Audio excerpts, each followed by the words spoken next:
Welcome to Establish the Edge. I'm your host, Mike Leone, back with the finale of the off-season's projection podcast series with Ben Gretch here on Establish the Edge. For the final episode, Ben, we've got the NFC South. Kind of crazy. We've run through the 7 divisions already. It's always fun. It's a grind for a couple of weeks to get through these, but it's a lot of fun, and I hope people have learned a lot from these, and I'm excited to talk about Tampa Bay here right off the bat because they're one of the more exciting teams, especially from a play calling standpoint. Ben and I both have Tampa Bay as, up tempo in terms of plays per game and really pass heavy, despite the fact that they're probably going to be in positive game scripts and score a ton of points. Dude, sorry. I'm on the clock in a minute. That's sort of Ben is on the clock. But as far as plays go, Ben has 65.6. I have 64.9. It's a small discrepancy. I think it's mostly just like it's hard to tell how much to regress these teams, especially a team like Tampa. And we've talked about teams like Buffalo too, where they're going to be such a good team that generally these type of teams run a ton of plays. And I think we have an edit in our stuff at 65.5, and I think I had brought them down when there was that mix of Gronk retiring, the Godwin news was uncertain. So I might actually bring them back up because our initial projection was 65.5, which is like identical to what Ben has. Our algorithm, which regresses teams a little bit further because it doesn't know all the context that we quote unquote IKB, I know better, had them at 64.9. As far as called pass percentage, Ben has 64%. I have 65%. That's what makes Tampa so great is year over year, they are really high in pass rate over expectation with Brady, plus 8.1% last year, second only to Kansas City. The year prior in PROE, they were plus 6.3%. Absolutely no reason to see that changing this season. Yep, I'm joining the show now. But yeah, high pass rate, play with pace. I'm with you. So that leads to Brady. Ben has 361 fantasy points. I have 342 fantasy points on the year. We each have him eclipsing 5,000 yards and mid-30s in touchdowns. And again, our projection's a little bit light if we, increase those plays a bit further. So the issue with Brady from an archetype standpoint is obviously no rushing, and it's hard to take a quarterback early who's going to provide you nothing in the rushing department. But Brady's close to an outlier just because the expected point scoring environment is so good, and we're so confident in the play calling. You're still not going to take him like top 6 to 8 because he doesn't have the rushing component, but I'm fine with him. If I miss out on those quarterbacks as like the QB 9 or 10 off the board, especially if it's in these contests where having the correlation stacked with maybe an earlier Tampa Bay receiver makes some sense. Yeah, I think that's all well said. Led the league in completions, attempts, yards, passing TDs last year, in all those stats. Like you said, we feel very confident in the passing numbers, and that covers a lot. The only, I guess, risk is, does he have a season at some point that is like what happened with Peyton Manning, where he just sort of fell off in his final year? It doesn't seem like that's something Brady's destined for, and he has just such good weapons now. You add Julio in, I think you put it really well. I don't want him in the top, 6 or 7 where there's the real rushing upside, but right after that, he definitely has upside. Yeah, really safe high-end production. Let's go to running back, where you've probably got some good bits, because if you follow Ben on his Substack, bengretch.substack.com, he does this stealing signals article each week. And one of your focuses is high value touches for the running back position, trying to avoid the trap backs who get, the low value rush attempts between the 20s, trying to focus on the backs that are going to catch passes and get a lot of goal line touches. And dude, Tampa Bay just churns out high value touches. I'm sure the data you've looked at backs that up. I mean, I know when we were doing the FFPC playoff challenge, we were hoping to run super pure on Keyshawn Vaughn when Fournette missed that first week. And I think Vaughn and Giovanni Bernard both eclipsed 20 fantasy points in that game. And then Fournette comes back the next week and gets like 35 fantasy points on his own. And it's just absolutely absurd. And Fournette's usage in the passing game in particular down the stretch was really, really high last season. Yep, he was one high value touch shy of the league high, which was Austin Eckler last year. High value touches are just receptions and touches inside the 10-yard line. So scoring opportunities, receptions are very, very valuable, obviously, for running backs for upside at the position, particularly in PPR leagues. Fournette, yeah, absolutely dominated in this offense. But as you noted, if he were to miss time, you would expect the other backs to also do it, like it happened in the postseason. So I'm really in on Rachaad White. He has a 3-down profile. He's got a really good pass catching profile. He's a little bit of an older back, but he basically checks every other box. And now he lands in a spot where, I mean, he's going to have to get on the field, and he's not, he's running behind the veterans that are backing up Fournette so far in camp. But if he can, work his way to a number 2 spot, we don't probably think Vaughn is that great at this point. And Vaughn hasn't been very good as a pass catcher. Gio's pretty old. I mean, if something were to happen to Fournette, I think you have this, real sky high potential with White. But setting that aside, I mean, Fournette, as long as he's on the field, is going to be a very good producer. Yeah, Fournette last season only had 1 game where he had a single-digit target share, which is pretty crazy for a running back to have a double-digit target share. And then there's almost no competition for goal line work. And we know this is a team that's going to get goal line work. They have the highest, I think, average team total on the entire season. The issue with Fournette is, I guess, twofold would be, how talented is he really? Like, if Rachaad White's good, does he take work from Leonard Fournette? Does Fournette hold that passing game work that he did last season?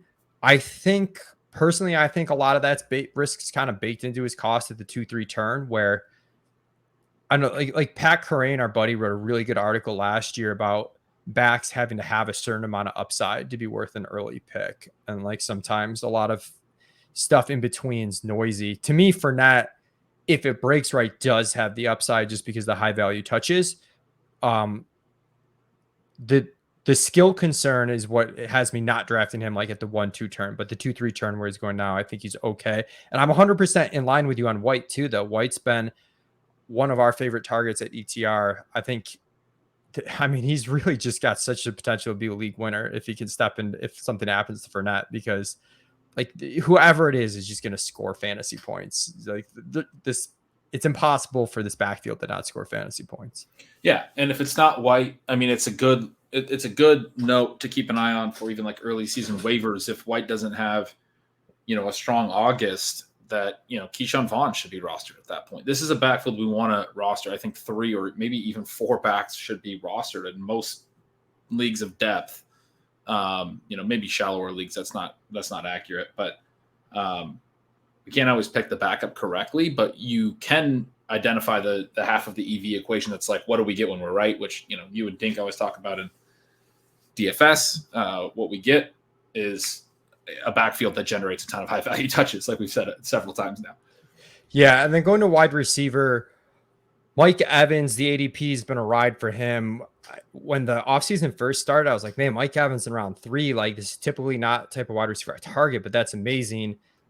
He's gone the way of like Aaron Jones, Saquon Barkley as the guys that I remember fondly at a price tag that was never to be seen again. And he got up as early as, I think Silva in his top 150 had him as early as 7 before the Julio signing and before the news on Godwin's ACL recovery being positive. He goes early too. I don't know. How do you feel about him there? Because it's tough for me where it seems like a peak price to pay for Mike Evans, but also structurally, if I want to build teams through a wide receiver, I don't know if there's too many wide receivers I'd have above him. Like, after CeeDee Lamb goes as wide receiver 6, I think Evans is probably right there, with the Gronk absence and even with the positive news on Godwin, it's still a little bit of a health risk. And Evans just seems really safe for a 1,000-yard season and 10-ish touchdowns, which will definitely play well. Yeah, I don't love him there. I don't think he has sort of the upside that he needs. He had a 165 yards per route run last year. That was his lowest in several years.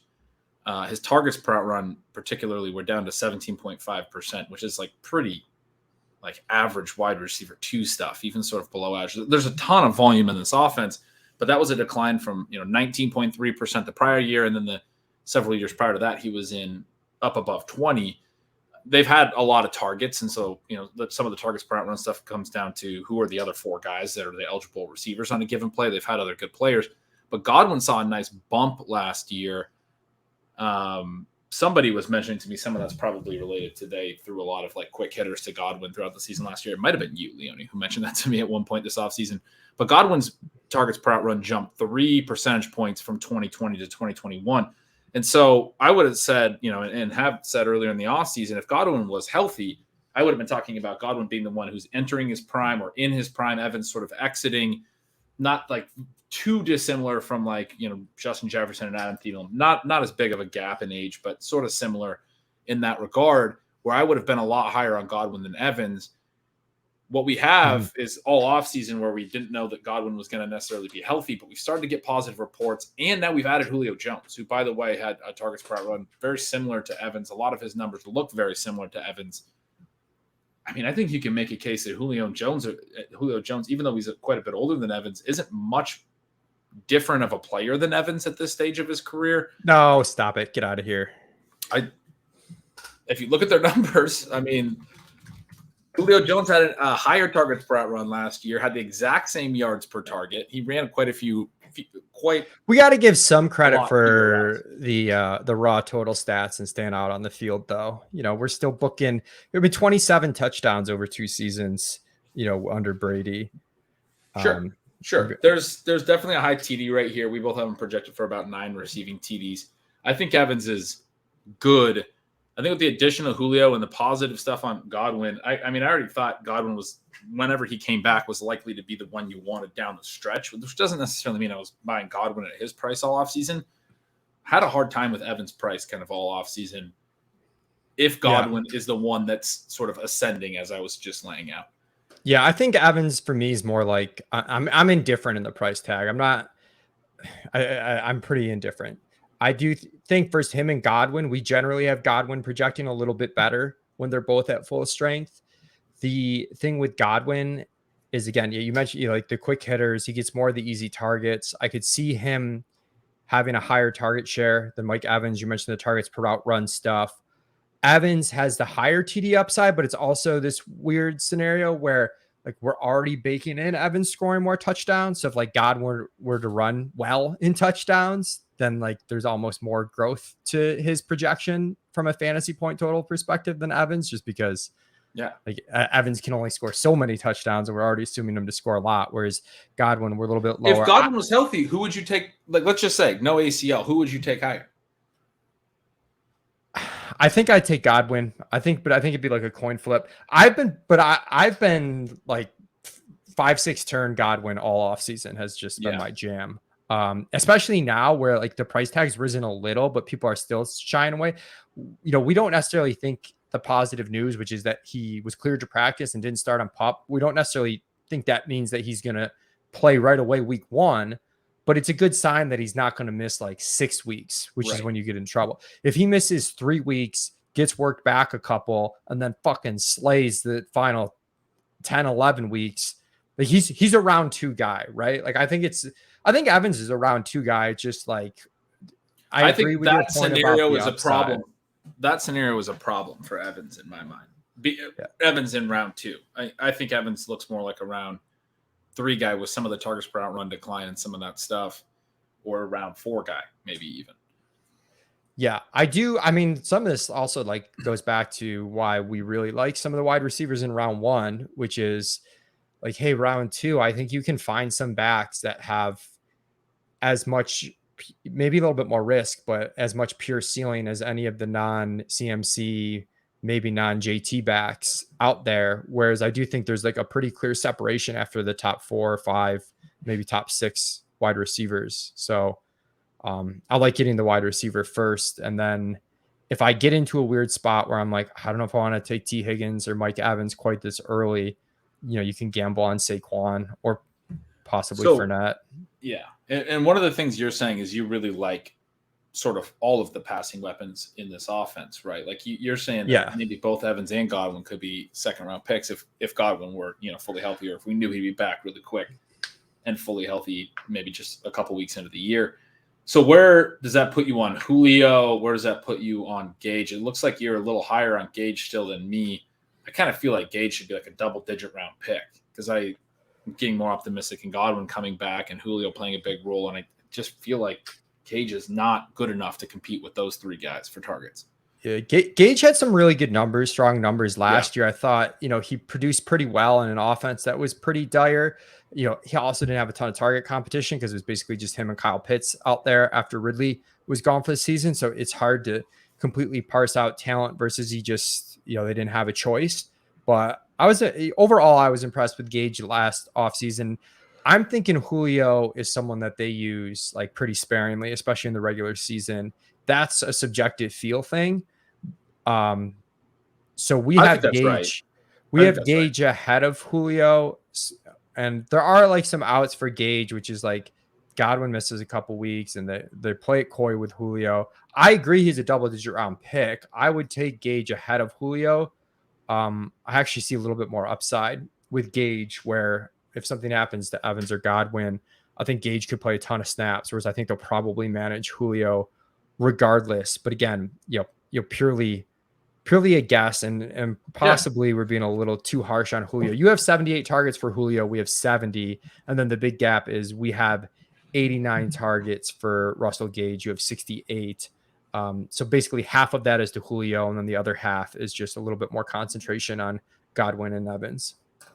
Yeah, and I think I'm projecting maybe a more optimistic timeline for Godwin. I'm 7 targets higher on Godwin. That's, again, a feel thing. I think your stance there is very, valid. I think it's a fair take. Yeah, and I see it a little differently. I would take Julio over Gage, but I do think what you described is fair. I think they're probably both ultimately, though, like double-digit round picks. Like I think they're probably both fine once you start to get into round 10. They both have contingent upside too, though. Like with Gronk gone, the tight end role could be a little bit more diminished in this offense. And I mean, people are just going to smash. Like this offense is going to score a ton of points. They're going to throw a ton. It's hard for people to be bad.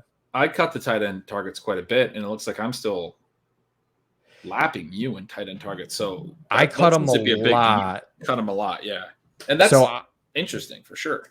I basically have Rudolph and Brate split evenly with 44.5 targets each, and then like a small share to Cade Otton, and then you've got about 54 targets for Rudolph and 65 for Brate, so a little bit higher.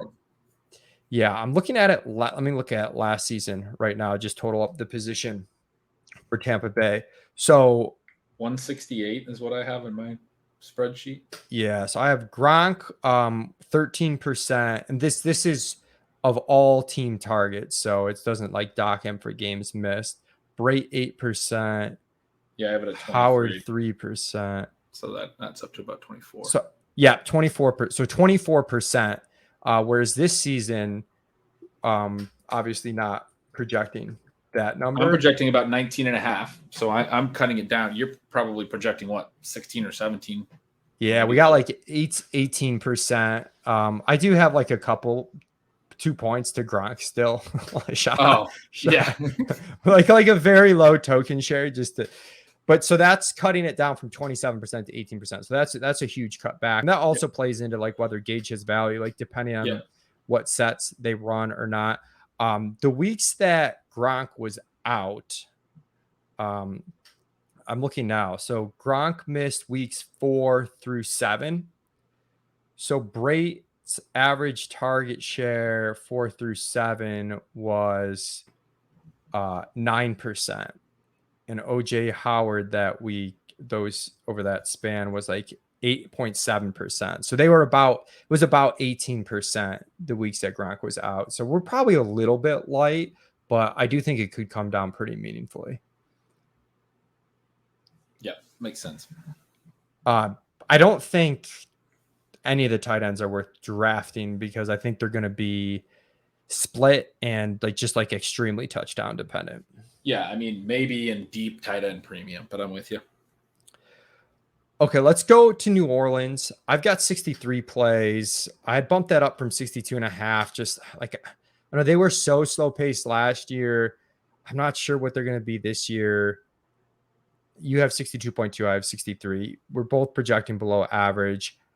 I've bumped up the pass rate quite a bit on some of the talking to Adam Levitan and some of the ETR guys and just thinking that this offense could run a little bit differently. They were super conservative last year with the 57.5% called, or you have 57.5%, but their called pass rate last season was 55. mega low as well. Yeah.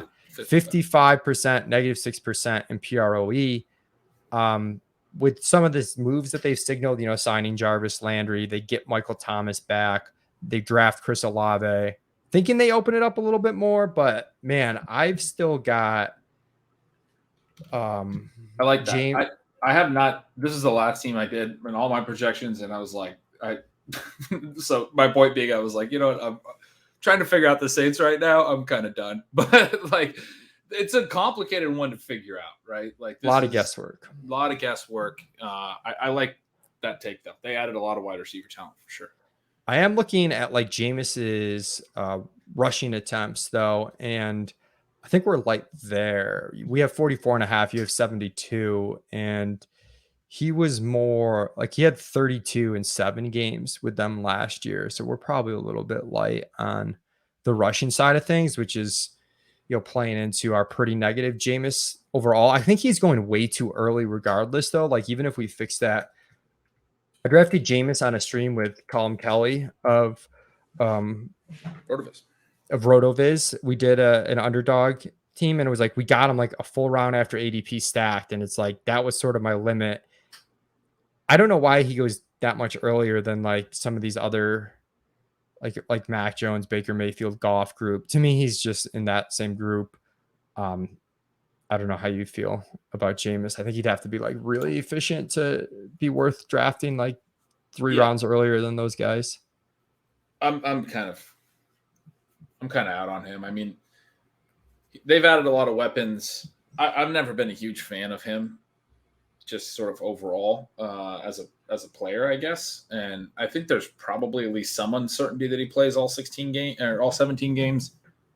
I don't think that would necessarily mean Taysom Hill, as some have suggested, but they did bring in Andy Dalton as well, who's a competent player if Jameis goes full Jameis at times. I just don't really see the upside as the bigger issue. I don't really mind drafting guys, even if I'm concerned they're going to miss time, or if you want to argue that I'm being crazy and that he's definitely going to play the full season.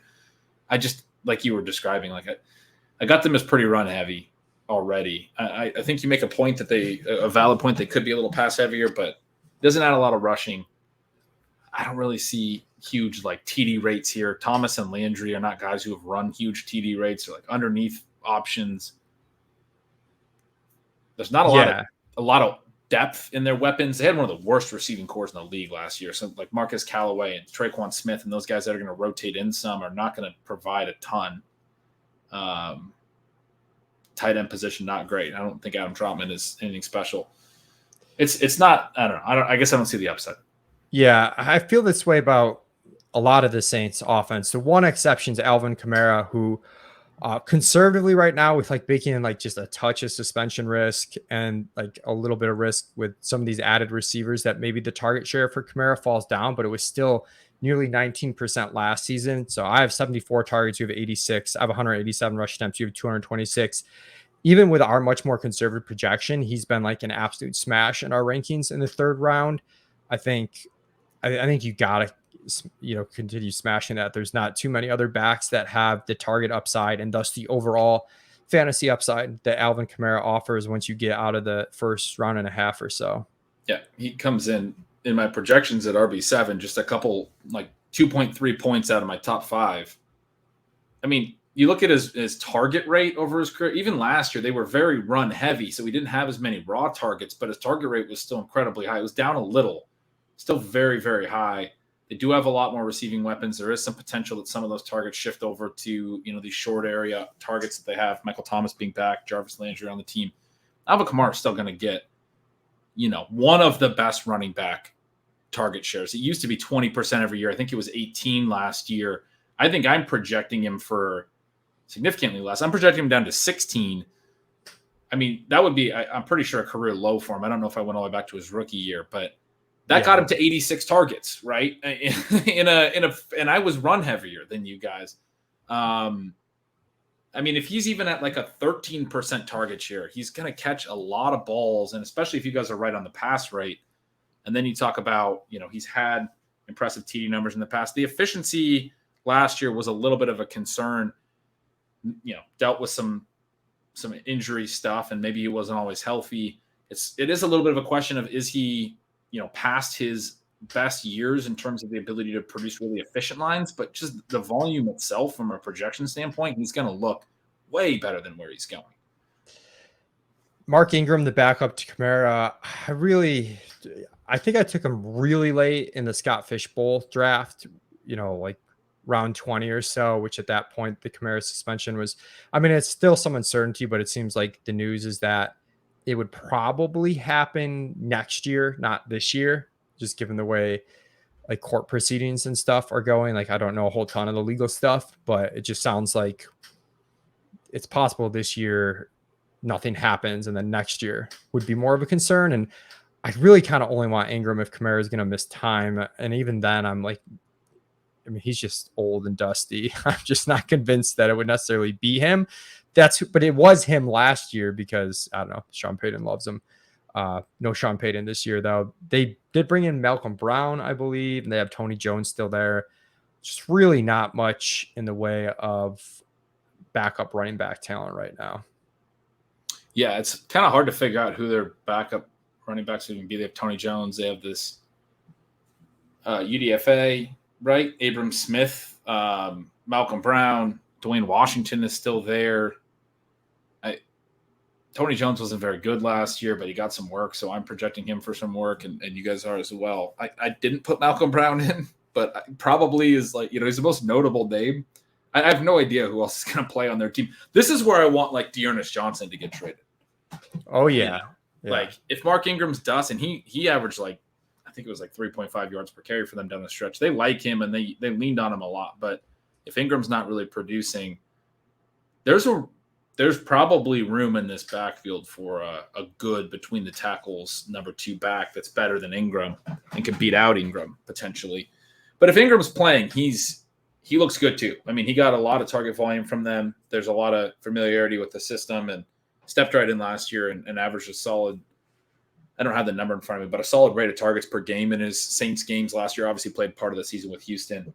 Solid number of carries per game. Had a nice little secondary role that very valuable in terms of what he could provide in the very late rounds, especially for like a 0 RB build or something where you just need to get off to a decent start with some running back points early. He's probably going to give you that in the first month. At wide receiver, Michael Thomas, we both have leading the team in targets. I have 111. You have 118. In a vacuum, he's someone I don't want to target. He missed all last year and pretty much he's gone like 2 years without playing. He's aging now, and he's not playing with Drew Brees now. And for like what he does well, you need a really high completion rate. Not sure if Jameis, lines up super well with that. Like you compare Jameis to Brees, like pretty different passers. One's like short, real high completion percentage. Jameis is like big plays down the field, but a lot of volatility. So I'm like pretty worried about Thomas. They also bring in Jarvis Landry and Chris Olave. An underdog, the market's making it easy where there's been like quote unquote news that his ankle's healthy, but I don't know why that's steaming up his ADP so much. He's up to wide receiver 33 there, and it's only half PPR on underdog, which doesn't play into Thomas's upside case as well. We have him wide receiver 38 there. So I think he's like a pass on underdog. On FFPC, he is going wide receiver 38 though, where we have him ranked and it's full PPR. And that's kind of where I'm like, I don't know. I get tempted a little bit by the price tag, even though in a vacuum, I really don't want Michael Thomas. That's sort of where I'm at. I get tempted a little bit, but I don't really want him. There's some interesting rookies that go right around him. And I think even the back end of the intriguing second-year players like Devonta Smith is still often available around Michael Thomas range, and like Drake London territory. Like I'm typically going for the youth upside. That's in part because I draft so receiver heavy. I'm trying to take a lot of big swings as a part of that. I think Thomas probably makes more sense in builds where you are a little bit more running back heavy and you want to bet on target volume and consistency throughout the year. I mean, if he's healthy, he should probably provide that. But like you said, he barely has played in the last 2 years, so we don't really know a ton. I mean, this gets back to part of why I'm not really that comfortable with Jameis. This whole team is looks like it's about to fall apart. You have Thomas, you have Jarvis Landry, who I've always really liked, but is very old and didn't look amazing last year. Mark Ingram, I just noted, good, but not great. Alvin Kamara has already seen some of his efficiency decline. Does that stick, or was that just an injury thing? There's potential that a lot of their skill guys are just not as good anymore.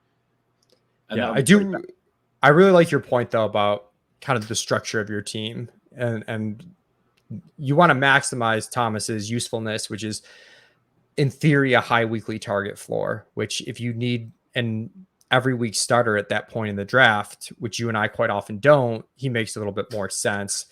Swinging for the fences, I'm probably going elsewhere. I think the risk with Thomas is higher than it seems from the outset, whereas I don't think he's any less risky than some of these rookies necessarily.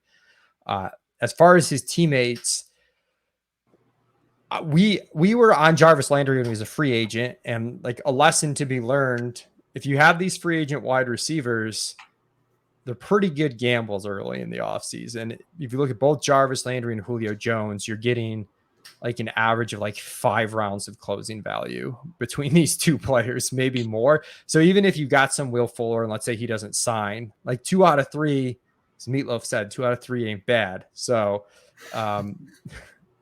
forgive me, please forgive me. I haven't been drafting any Landry since though. It doesn't Sean Siegel from Rotoviz, isn't he big on Landry? I haven't seen it because I'm just worried about. He's always thought Landry was undervalued, I think. I mean, to be fair, he typically finishes quite a bit higher than where he gets drafted.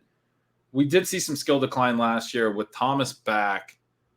You got to be concerned about where he earns his targets and how Thomas is, a very big target hog in that range. And so, I mean, Landry's cheap enough that I think you can make a case that he's a boring, acceptable pick in the 12th or 13th round in the right situation where you're looking for that type of player. Let's say you took a ton of rookies or second-year receivers, or you're concerned about the stability of your, wide receiver room. I can see adding a guy like Landry to a build like that as your wide receiver 7, because then you're just all right, if all these guys take a little while this year to kind of get into stride, we know that rookies tend to break out later in the season or be more productive in the second half of the season. Maybe you're playing Landry as a starter at times early in the year, or, if you're a really running back heavy or, wide receiver light team, he's probably got some of the best target projections in the 12th, 13th round range. But I just don't really know where the upside is. He's not going to be – his peak was dominating targets, and he still did really well last year from a targets per out run standpoint. Some of the efficiency was down, but still was earning volume and has since day one his whole career. It seems tough that he could do that alongside Thomas. I think you have to kind of play for Thomas to be missing time. Alongside Thomas, in front of a highly drafted rookie on a team we don't expect to throw a lot. The deck's just kind of stacked against him. Let's talk about that rookie, Chris Olave. I have him for a lot more targets than you. Admittedly, some of this is baking in the upside into his base case a little bit.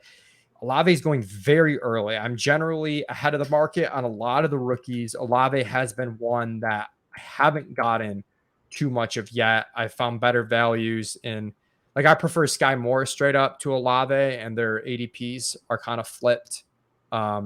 Same thing with Burks. Traylon Burks goes similar spot as Olave. Much prefer Burks.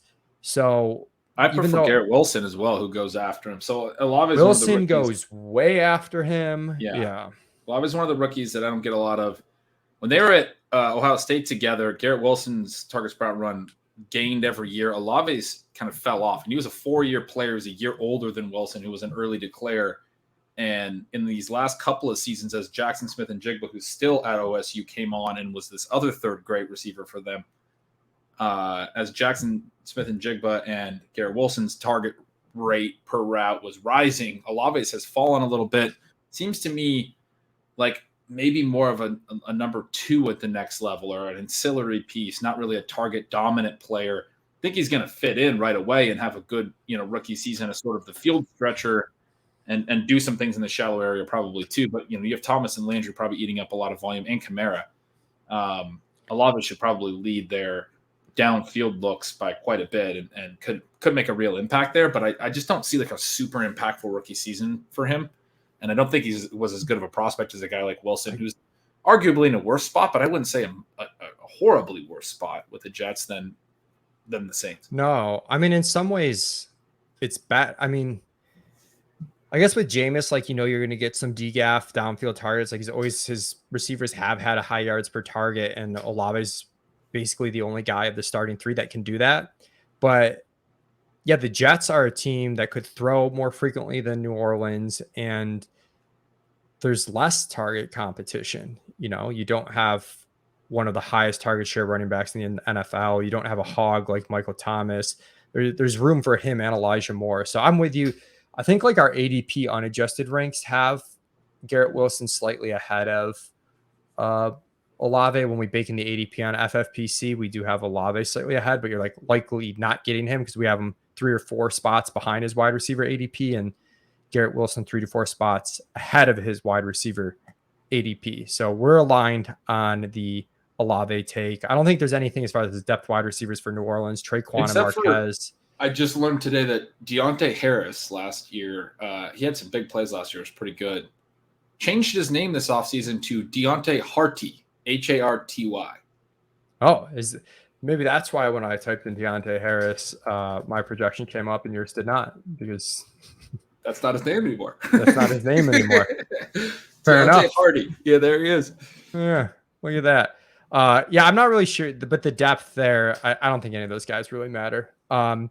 Troutman, I've been talking to Dink, who's been grinding a lot of the FFPC best balls, and he's been getting a lot of Troutman as his tight end 3 late. I don't have a lot to say about Troutman. It just seems like he is a little bit undervalued in the FFPC best ball format, where you're taking 3 tight ends generally, and he's like a starting tight end that's going off as T33. So that's about all I have to say.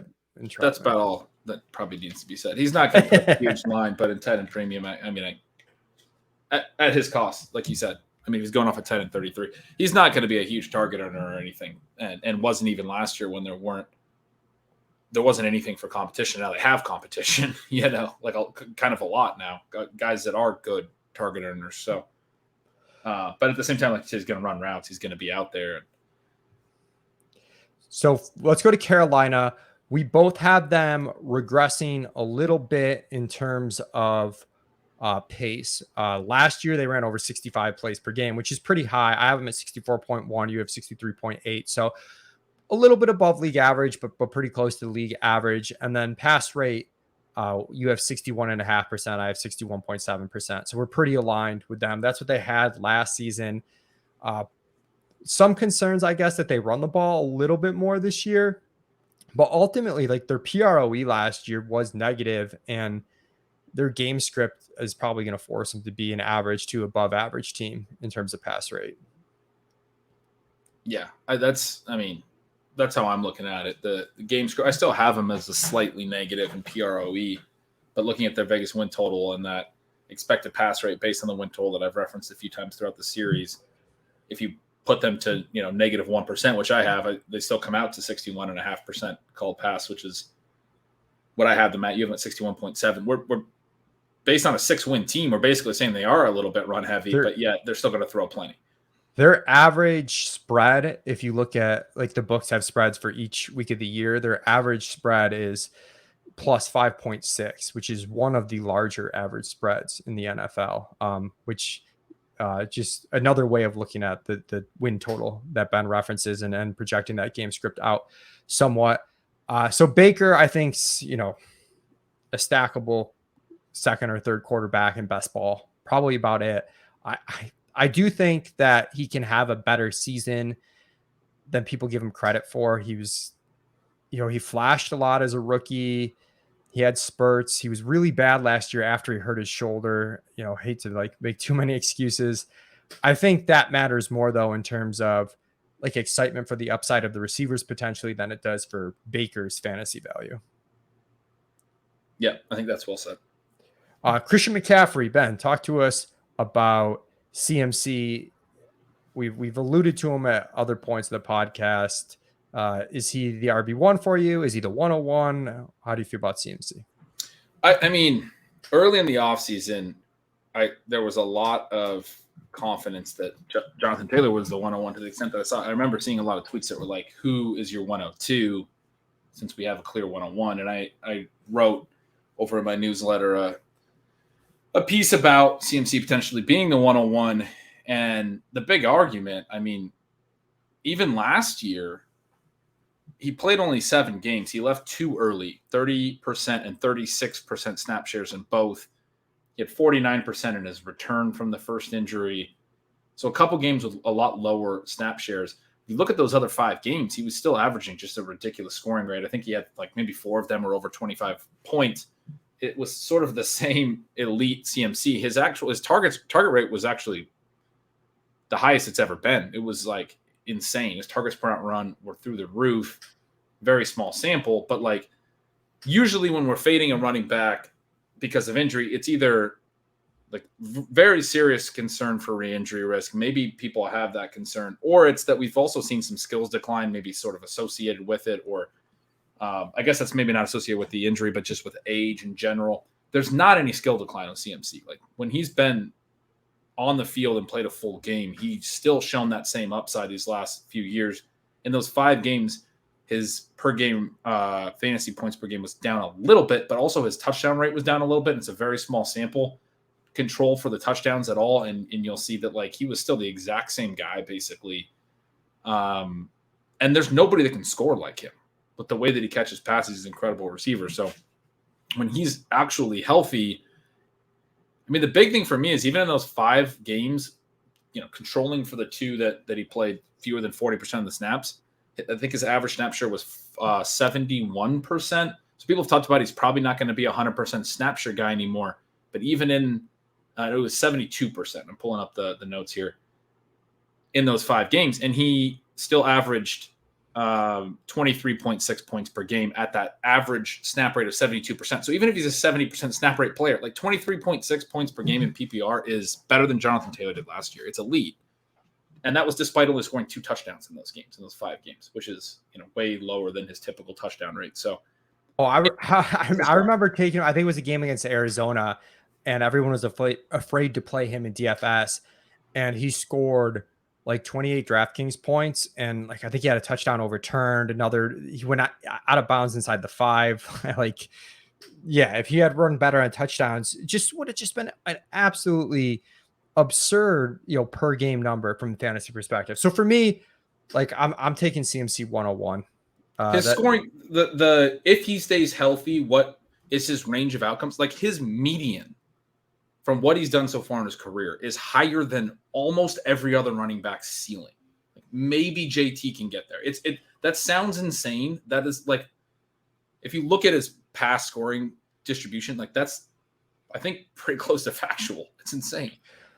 Yeah. So, I mean, for me, and you touched on it really well with the injury stuff, like most of the injury concern with CMC's a bad taste in people's mouth that he, has missed time 2 straight years.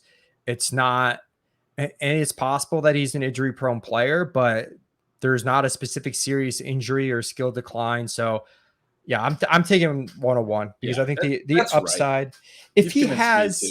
If he stays healthy and he has a CMC type season, he's going to outscore all the other running backs by so much. Like your win rate in your league is just going to go up so right. You start with an 8.3% default win rate. So like, are you like, what percentage do you put on CMC getting hurt again? Even if you put like 50%, the other 50% is a bunch of scenarios that raise that 8.3% to like 15 because he's that good. Yeah. And like, I kind of still want to make that bet, even if he's a coin flip to get hurt again. Do you have a take on are you drafting a handcuff to CMC, not to handcuff him on your team, but as just an upside dart throw, late round running back guy. They have Deonta Foreman and Hubbard. I would think it would be Foreman if you were to take one, because Hubbard kind of seemed like he wasn't able to do what we wanted last year. Agreed. Yeah. Hubbard just wasn't very good as a rookie. They bring in Foreman. He played pretty well with the Titans last year. I think Foreman's a pretty good late round stash. Okay. One of our favorites, DJ Moore. I have 144 targets. You have 144 targets. You have a little bit more efficiency than we do on DJ Moore, but he's going to smash. Just love DJ Moore. He is the epitome of the small miss, big hit type of player. I think even with his ADP moved up in round 3, he's churning out 1,100 plus yard seasons like crazy. He's going to run well on touchdowns one year. Like, he's not scoring 4 touchdowns every year for the rest of his career. He's going to have one year he scores 8 to 10. And he could also have a year like his quarterback play has not been good. So if you think Baker stinks, it's neutral. If you think there's some upside to Baker, like I think there is, you're pretty excited about what DJ Moore could do this year. Yeah, I think that's all well said. Had a couple missed opportunities for TDs early last year with Darnold. I think you're absolutely right about him running hot at some point in his career. I think people are, we always said it about Julio and it never happened. Like, there's a lot of receivers, and, you look at like a normal distribution or whatever, typically you have some outliers in a sample of 100, plus data points or whatever. So that's sort of the way I think about it. We're like, it's like flipping a coin. Sometimes if you do it 100 times for one for each, receiver in the league, relevant receiver, some of them are going to have ones where you come up heads several times in a row. That's kind of how I think of Julio. It's kind of how I think of what's happened with DJ Moore, a guy with his yak ability, which also shows up in the rush attempts he's had throughout his career. He's generated a lot of rushing yards. He's good with the ball in his hands. It reminds you somewhat of Debo, and Debo had the big touchdown spike last year after not necessarily being a huge touchdown guy prior. DJ Moore can definitely do it at some point with the TDs. Last year, and as far as his receiving, targets per run went through the roof. His yards per target fell off a ton. The quarterback play was just horrible. I mean, story of his career. But he'd still managed to be a 9+ yards per target guy for each of his first 3 years, based on PFF's numbers. So they always run a little higher because they don't count everything as a target. Like maybe at Pro Football Reference, he would have had a year slightly under 9. Anyway, he was all the way down to 7.4 based on PFF's numbers last year. So his yards per run actually went down last year, but his targets per run were 2.7% higher than his career high. He actually was really earning volume. So for the people concerned about McCaffrey being back in the offense, that was sort of the big note from last year, was that Robbie Anderson kind of went away. DJ Moore really took off in terms of being like the clear number 1 for target volume, the guy that was always open and getting a lot of volume. Efficiency just sucked. I mean, the quarterback play sucked. Definitely in on the DJ Moore season is coming at some point. Yeah, he's only 25. He's 4 productive years, and he's only 25. So really in on DJ Moore. It's funny, our Robbie Anderson projection, our fantasy point total is pretty close. I kind of whacked his targets down to be pretty conservative here, but regressed his absurdly horrible efficiency a little bit closer to league average, and you have a bit more targets, but did not regress the efficiency as much. So we end up with close to similar fantasy point total, which is around 160 PPR points. I have 89 targets. You have 106. Man, Robbie, I mean, no one wants to draft Robbie Anderson, I know, but he's going too late, especially for best ball leagues where wide receivers that are just on the field and playing are like pretty useful, even if they don't have huge upside. I mean, Robbie's going wide receiver 70s. Like, there's no competition here for wide receiver 2, in my opinion. So yeah, I mean, the only reason not to draft him is he preemptively made his new quarterback probably hate him by just like being very public about not wanting him to be on the team. But you're right. Like, there's not a lot that can be said. I mean, he still earned enough volume. He was astronomically bad in terms of efficiency that can't sustain. Sometimes you can get in trouble. We talk about this with betting on bad efficiency to get good. But with a guy like Robbie Anderson, you have a long career of pretty good efficiency, and he's that bad. I mean, you got to hope that he like has some room to regress. Like we have a pretty good baseline of what he is. So I mean, if you're inclined to make that, I'm sort of not, because I guess I'm so all in on DJ Moore that I'm just like, whatever, I'm going to go somewhere else. But I can definitely see where your point that Robbie Anderson is undervalued. I mean, he's just undervalued. It's a really good best ball pick to me because like he had target games of 11, 7, 11, 9, 12, 8, 10, 9 last year. You're just going to get some weeks where he's useful. Maybe he's in a managed league. The fact that he's drafted too late just doesn't fucking matter because he doesn't have the upside that you need to be starting on a weekly basis, which I can get. But in best ball, if you can have a stable of 8 to 9 receivers that are all playing and like somewhat productive, and you can get him as late as you can, I think it's fine there. Behind him, I haven't drafted any Terrace Marshall. Kind of gave up on him. Curious if you think there's any rebound potential for a prospect. Dude, he's rocking in the preseason. We really thought he was undervalued coming in and then disappointed. They also have Rashard Higgins, who did have decent target earning potential relative to his role in Cleveland. Yeah, and has the familiarity with Baker. I think that makes it a little bit tougher on Marshall that they have, Higgins, who's just sort of that stable vet that can play the number 3 role. I think there's probably still potential for Marshall's career to turn around. Not a good sign what he did in his year 1. That typically is sort of a death knell. The way I would describe it is if he does turn it around, it's probably a multi-year thing. I don't think he's really worth betting on this year. It would really surprise me if he came out and was playing at an incredibly high level right away. Let's go to tight end. Tommy Tremble. At times last year, I remember using him a little bit as a punt tight end in DFS. You got some more targets than I do to him. I have 47. You have 59. I'm not sure if that is relevant, but anything to say about Tremble? No. He's a punt tight end, like you said. Yeah, he's even in the FFPC best balls, he's not drafted a lot of the times. And there's not a lot of target volume here, which is part of why I have some for him. But if Higgins is actually playing well, with Baker, has that familiarity, or if Robbie does kind of bounce back, like we said, it's sort of like, or if Terrace Marshall has any kind of a bounce back, Tremble can't do it. It's just sort of like, why would you bet on this tight end when they already have Christian McCaffrey and DJ Moore, locked into so many targets? Let's go to Atlanta, where we each have only 61-ish plays for them. I have a 60.5% called pass rate. You have a 62.8% called pass rate. That's something I'm going to look into a little bit. Last season, their pass rate was 62.6%. So, and they were slightly negative in PROE, but they only won 7 games, and they were in a lot of passing situations. This year, their Vegas win total is 5. And so I have their expected pass rate even higher than where their pass rate was last year. So I'm kind of putting them at a similar negative, just very slight negative PROE, but it's game script, right? It's you're going to play Tampa Bay and you're going to have to throw in those games. And I don't know, the rest of their division sucks, but they're going to be trailing a lot. Yeah. The projected margin for them is, not good. Actually, I think I misspoke earlier. In Carolina, their projected margin is 3.3 on the year. I think I had said 5.7. That was Atlanta's number. I had those mixed up in my spreadsheet. So correction, Carolina's margin is still not good, but not quite as bad as I'd indicated. Whereas Atlanta's is very bad.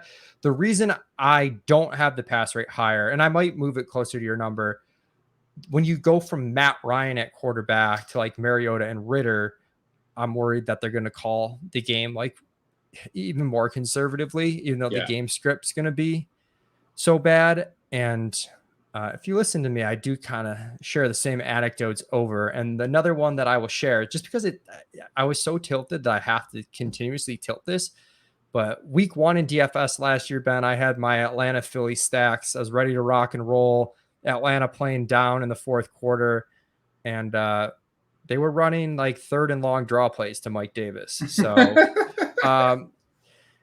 the Arthur Smith hopes went out the window very quickly for Atlanta last year. I'm still probably light on that pass rate, though. If you're just thinking of it in terms of range of outcomes, probably should be a little bit closer to 61 to 62% than the 60.5. Yeah, I might be a little hot. I was goosing the numbers for my my Kyle Pitts love probably a little bit. Yeah, got to get the Kyle Pitts targets up there. So I am going to boost their pass rate a little bit. I'm actually doing that right now. At quarterback, I don't know. We have an even split right now between Mariota and Ritter. Don't have any strong takes. Mariota could be surprisingly useful, I think, when he's starting. I mean, both of them have some rushing upside, which is nice. They do have some young talent in Kyle Pitts and Drake London, but they also could just be such a terrible team that I don't know if the scoring expectation would necessarily be high enough. And I don't know if the play calling is going to lend itself towards a ton of dropbacks. Yeah, I don't have any strong takes to disagree with that. I think projecting a Mariota Ritter split is tough. There's question marks about Ritter. He obviously went pretty late in the draft. And Mariota has a familiarity with Arthur Smith from Tennessee. So I ended up just projecting Mariota to be their QB basically for the whole year. But I do think it's probably likely that they're going to be out and Ritter's going to play late.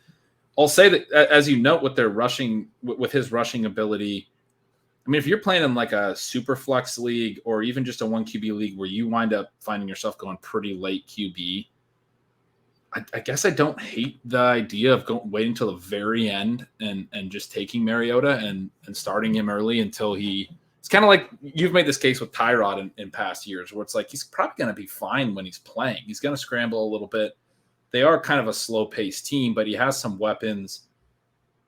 I don't know. I think he might be like QB 25 and you can probably get him QB 32. Yeah. I mean, like if you're rolling the dice on Watson and you're going to miss 6 games, there's a few quarterbacks that they're probably going for $1 because of the longer season concerns, but are going to be, as you said, like Mariota can fill in the first 6 games for you or whatever, and be fine in that format. At running back, man. So I mentioned with New Orleans, Michael Thomas is a guy in a vacuum I don't want to draft. Kind of feel that way about Cordell Patterson, but I have been drafting Cordell Patterson.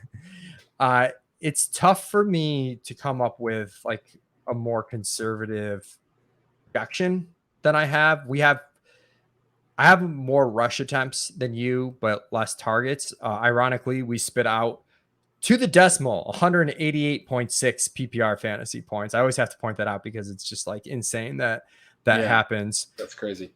And you have over 100 more rush yards than I have, 6 more catches and 70 more receiving yards or something.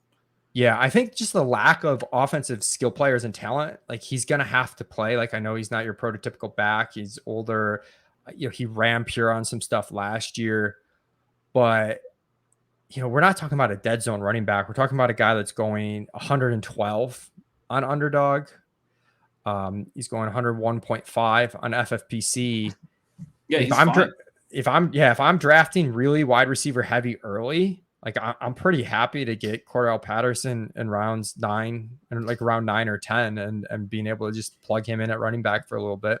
The one issue is last year it was pretty clear they gave him as much work as they thought he could handle. Like I don't think his workload could get any bigger than it got last year. It was like, he was their one playmaker in a lot of ways. Obviously Pitts was there too, but they still didn't give him like the full workload or anything. I wouldn't expect that a year older. I feel like most of his scenarios are a little bit less rushing because Algier kind of comes on as a rookie. He's better than Mike Davis was last year. And I do think that's very live. Or like Damian Williams plays a little bit more on passing downs now that they brought him in, and they use Patterson as the gadget player, but don't rely on him for such a heavy workload, as also the third down back, for example. They use Williams in long down and distance stuff or whatever. I think there's some scenarios like that could be bad for Patterson, but when you just step back and look at the offense, like he's still, based on the way they played last year and where they're sitting now, one of their players that is like a guy they want to get the ball in the hands of. They have the 2 other young guys, London and Pitts, and basically no one else. So you would assume that Patterson's still going to get plenty of work. And I'm with you. Like if you're doing like a 0 RB or something, he's at least going to be startable early in the year. It'll be interesting to see if he can hold up to another long season at his age. And like I said, if the other running backs take a little more work than the backs did last year that were behind him. But I'm with you. I think he's a reasonable pick. Yeah, and then Algier's interesting to talk about. I've been on the fade side of Algier. But it's difficult because it's a backfield. You want to attack the uncertainty because, again, we're talking about CPAT not being utilized as much as a traditional back. There's not a lot of competition here. He's the rookie. So, hey, like, let's go with the rookie. I do feel like sometimes in these situations we overrate a back, when the draft capital is not really there. So we're talking, a fifth round pick who doesn't, statistically seem to profile as that explosive of a player. He did have a decent college target share, which is nice to see. So you're a little bit higher than me on Algier. Why don't you speak to that? I think what you just said makes a lot of sense. The counter is sort of just like bet into the wide error bars a little bit, like there's everything I just said about Patterson is true. Like, he's basically only going to get scaled back. I don't really see how he can get more work. Mike Davis was terrible last year. They kept using him. There's a lot of room for somebody else to step in. So I'm basically saying Algier will take at least what Mike Davis had and potentially a little bit more. Damian Williams to step into some, but probably to step into some of what Patterson might get scaled back from. Algier, one thing I'll say in his favor is he showed an ability to take a lot of touches last year, at least at BYU, not early in his career, but 304 touches last year, 1,800 yards, 23 touchdowns at BYU. He had 164 touches, 1,300 yards, 13 TDs in his year prior in 2020. I guess they're listing them both as sophomore seasons because of the COVID year, but had a couple really strong, just raw numbers, raw touches, like workhorse type years. And, Arthur Smith has always kind of wanted that guy in his offense. He had it with Derrick Henry. He kept giving that role to Mike Davis. Like, I need you to grind out these yards. I feel like Algier's going to get touches. But I'm with you that maybe we're overvaluing the touches relative to the player profile. It's just sort of this, bet into the wide error bars. Maybe he's good. Yeah. And it'll be good to get some information in the preseason. Yeah. I mean, if you're pro Algier, you almost hope to see him in a solidified spot on the depth chart, but not to flash too much. like hit that middle ground so his ADP doesn't really change. But I feel a lot better about Xing off, like, okay, draft capital concerns go away because he's like clearly has a spot in the rotation, and that's mostly what I care about at this point. And then I'm betting on him over Damian Williams and CPAT. For a backfield that just got some olds, if you will. Drake London, you have 113 targets. I have 105. We're typically ahead of the market on the rookie wide receivers. Drake London to me is kind of no different. I prefer Burks a little bit, but London's probably safer, so to speak. But they're both. Oh, I like that though. That's a little bit of a spicy take. Why do you prefer Burks? I just think there's a little bit more juice maybe in the offense. Like, I know it's not a pass heavy offense, but Tannehill has proven to be a pretty capable quarterback, and all the Burks comps that I see are just like very high risk, high reward. So I'm kind of leaning into like the max uncertainty and potentially like huge hit. I did have the 102 in a dynasty rookie draft, and I took London ahead of Burks. Basically just siding with the draft capital and putting the tiebreaker on London. They're probably pretty close. And like, if I'm being honest, ultimately in an actual draft, I'm taking London first because I'm going to play the ADP game and maybe try and get both. And London's ADP, the market's a lot more comfortable with him than Burks at this point in time. Yeah, that's the way I've been playing it, is you don't really have to pick necessarily. You can get cheaper exposure to Burks. But it's funny, I was kind of flipped in rookie draft season. I was taking Burks over London. I agree with you. Like, he has a really interesting profile. London's is obviously very good as well. So I'm in on both these dudes for sure. I just thought that was an interesting note, and you got me a little more excited about Burks. But London is in his own right going to step into obviously a lot of work. You have Kyle Pitts on the other side. Kind of love that situation where you kind of just have the two weapons.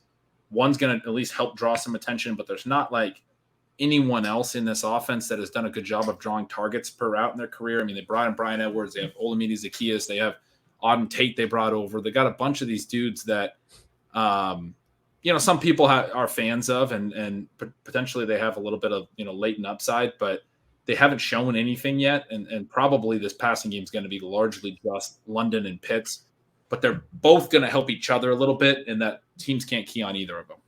Yeah, and we're oddly pretty close on the projected targets for the ancillary wide receivers, none of whom are worth drafting, in my opinion. If I were to take like an absolute stab, 18th round, best ball would be Bryan Edwards of the group, but they have Bryan Edwards. We have for 51 targets. It sounds like Zacchaeus is ahead of Auden Tate.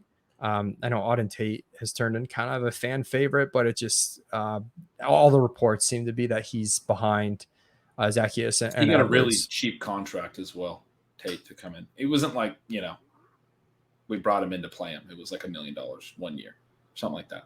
Yeah. So we'll go to Pitts, where I have 110 targets, you have 132, and that's a big gap. And where he goes in drafts, like that's sort of a meaningful gap, like depending on what your start points. I essentially have the same amount of targets as he had last year, which is offsetting a little bit of growth with we're just like somewhat conservative on a guy actually playing like the full 17 games. I think we both agree that, he ran bad on touchdowns. So Kyle Pitts remarkably only scored 1 touchdown last year, which just seems impossible. We're both projecting 6.3. I have 6.4. You have 6.3. Yeah, your TD rate's even higher than mine. I like that. Yeah, I'm way more bullish on Kyle Pitts. 6.4 to 6.3. What are you doing? What I would say about Pitts, the line I've had all offseason is that think of him like a second-year receiver. He basically played receiver last year. Was outside, outside on a huge percentage of the snaps. I don't have the percentage right in front of me, but so for instance, I came out with my projections with the wide receiver target rate for this team very low, the tight end target rate sort of through the roof. But I'm kind of thinking of it as counting at least a pretty big chunk of Pitts targets, if not all of them, as wide receiver targets. And then it actually looks like this offense suddenly has, London and Pitts as these 2 top receivers and isn't actually throwing to their tight end a lot, which either way you split it, it is important to recognize that Pitts is basically playing wide receiver. And if you think of him like a second-year receiver or just a tight end, regardless, what he did at tight end was unprecedented. We know that rookie tight ends don't do a lot, but 21% targets per run, 9.6 yards per target, very efficient after earning the target, very good at earning some volume, 11.2 ADOT. That's way more of a wide receiver type ADOT. Yards per run over 2. He started the year at age 20 for his first 4 games, turned 21. I think early in October or mid-October. This guy was like a really young rookie who came out, earned volume, was efficient on his targets in terms of yardage, wasn't efficient on touchdowns, which we touched on. But this is the type of year 2 wide receiver profile with his draft capital and his athletic profile that we would be all over if he wasn't a tight end. I would take him over Jalen Waddle if he was a receiver, I think, because he had a little bit more draft capital. Get out of here. Back to back. Waddle was incredible as a rookie as well, but Pitts was so good as a rookie. But it doesn't matter, right? Because with Pitts, we also get to fill the onesie position. He gets to count as a tight end for us. He's like one of the most important players to fantasy in all of fantasy to me this year. Yeah, I'm a little more bearish. I do think we have a pretty rich upside case on him. We have his odds of hitting his upside higher than the average player. We have his efficiency in the upside case higher than we would bump an average player. Do have a 25% ceiling on his target share. Starting base target share, we have closer to 21.5%. What was he last year? 19.5? I think I started him at 21.5, and then I bumped him to I finished at 23.5. I don't have the base ceiling, but I'm basically between your base and ceiling. Yeah. That's what I start. That's why I bumped him. I was like, there's scenarios where he could have 25%, like the ceiling that you're referencing. Yeah. So I guess just for me, that spits out, I think he's a good pick, not an amazing one, but I know I'm off, and a lot of sharp people, including yourself, have him as more of an amazing pick. I do have, did I bet with Crane or with Davis? I have Darren Waller versus Kyle Pitts in PPR league. Waller's good, but again, the thing that I want to emphasize is we expect year 2 receivers to take a step forward. He was already at 19.5% target share last year. So the 21% to me actually feels like you're expecting him to not really improve from an age 20, age 21 season. Too much. Yeah, but a lot. He could be amazing. You do keep bringing up him as a wide receiver, but he is not a wide receiver, and we just don't see that many tight ends who top out at more than a 25% target share. Like the wide receivers we see, like they can get up 28, 30%. Like, I mean, even like where were, I guess, like Kelsey and Andrews last year, like they're not like, I just don't know how much upside there is beyond that as far as target share. Andrews was at 26%. Kelsey was at 21.4% last year. If you look at the average target share, I got Andrews at 25%, Kelsey at 21%. Maybe I overstated a little bit how much he was outside. He had 237 snaps out wide, 286 in the slot, 248 in line. You can kind of think of that as a third. About a third of his targets or snaps last year were in line, as in like a tight end position. About 2/3 were either in the slot or out wide. I was thinking it was more like 75%. So honestly, I think I did overstate that a little bit. But part of the reason we don't see that is the tight ends are blocking a lot. He's not blocking a lot because he's lining up 2/3 of the time in a non-blocking position. Yeah, I'm just saying if you look at the very best tight ends, and they can, I guess like the argument would be like, okay, well they're one end of round 1, round 2 picks with those target shares not being above 25%, but they're also in much more efficient situations. We don't have a lot of tight ends. Well, number one, we don't have any that had his profile, but we don't have a lot that line up outside that much. Sure, and like I don't know. I think I'm just not quite as bullish. I think there's reasons to be concerned, and like the big one for me, if you look at like Atlanta versus Las Vegas, Las Vegas is projected to score like 4.2 points per game more, according to Vegas. Like that's a pretty massive gap. And then in terms of pass attempts at the end of the season, like we have Vegas at 37.2 pass attempts per game, which is about like close to 4 to 5 more than Atlanta, which is a lot.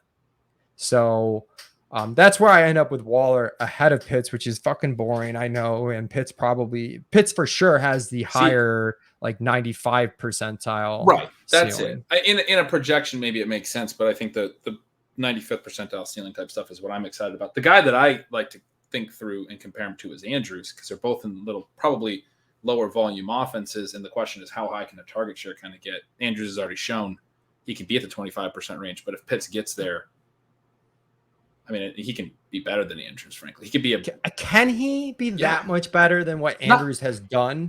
Probably not a ton better. And that is something that came out of these projections for me, for sure. He's probably better than Andrews, like talent wise, but like as far as like how his actual numbers, like, Andrews was in a low. Like Andrews is really good. Yeah, like his efficiency numbers are so good because he plays on a really good team, and as we noted when we did the AFC North.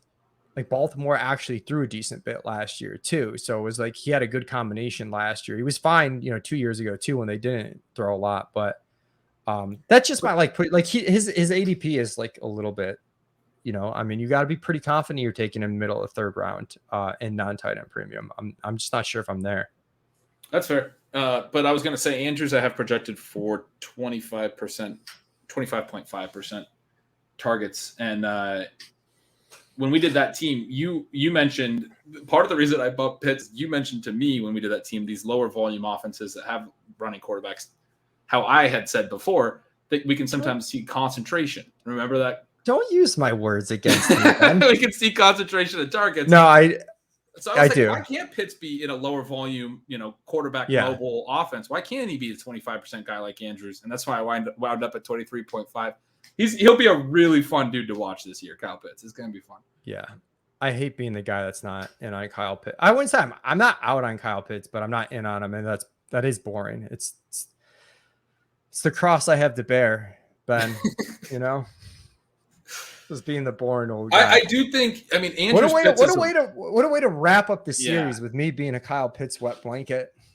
Yeah, that is a fun one and not surprising. But the one thing I will say about Andrews and Pitts, Andrews has maintained the high TD rates. If you're at all concerned about Pitts' 1 TD last year, like we're not. We're regressing his TD rate quite a bit. But Andrews is in a better offense. It's going to score more too. Like he's probably going to catch 2 more touchdowns in most scenarios than Pitts. And that you said, can Pitts really be much better than Andrews? I think he's going to have to be a superstar to be a lot better than Andrews. I do structurally like to get elite onesies though. So it's one of those things like in my ranks, I'm probably taking Pitts like a little bit ahead. Like we have Pitts 22 in FFPC tight end premium.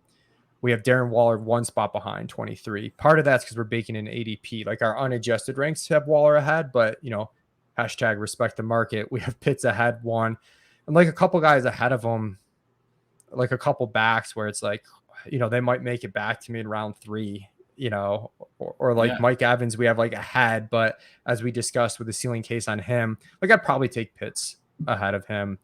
You're doing a great job of keeping his ADP down. I'm excited. I'm getting as much Pitts as I can handle. All right, you take early round 3 Pitts in non-tight end premium. Let me know how that turns out at the end of the year. Oh, I've been doing it. I will let you know how it turns out. All right. If you've enjoyed this series, absolutely make sure that you're following Ben at his Substack, bengretch.substack.com. He's got a couple different newsletters, Stealing Signals and Stealing Lines. You can also hear him on the RotoViz podcast, Stealing Bananas with Sean Siegel. Find all my work over at Establish the Run. Also, please rate, review the podcast on iTunes, subscribe and like it on the Establish the Run YouTube channel. Helps to do this series and other content like this for free. Best of luck this season, everyone.